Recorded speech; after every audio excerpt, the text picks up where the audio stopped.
Good afternoon. My name is Jackson Rosser, and today I will be presenting a persuasive speech on why you should avoid the dangers of pride. So my evidence will be stemmed from two primary sources: the book Mere Christianity by C.S. Lewis and the Bible.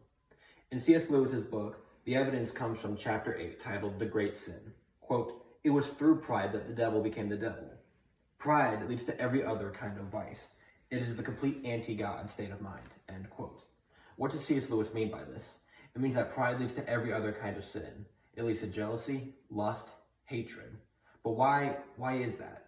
Well, pride in its base essence is us, me, you, everybody, believing that they are above other people. Now, before I get much further, I think it's important that I define pride a little bit. In my eyes, there's two different kinds of pride.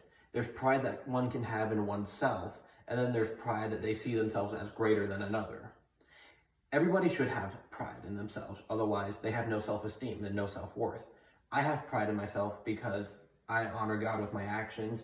I have pride in myself because I'm a hard worker and I really love to help people. For a couple of examples, I don't think of myself as higher or mightier than other people.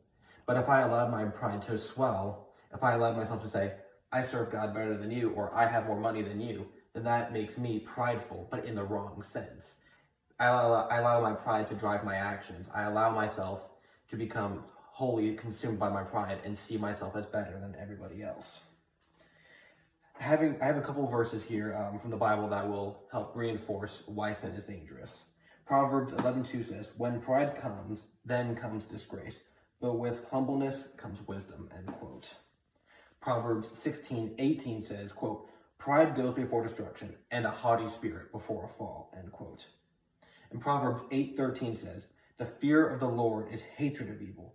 Pride and arrogance and the way of evil and perverted speech I hate." End quote.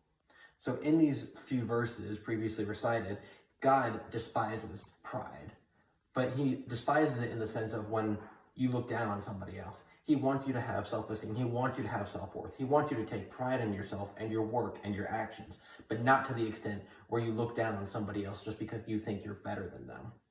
So in conclusion today, I hope I've persuaded you to see the dangers of pride. And remember, pride always comes before the fall. Thank you.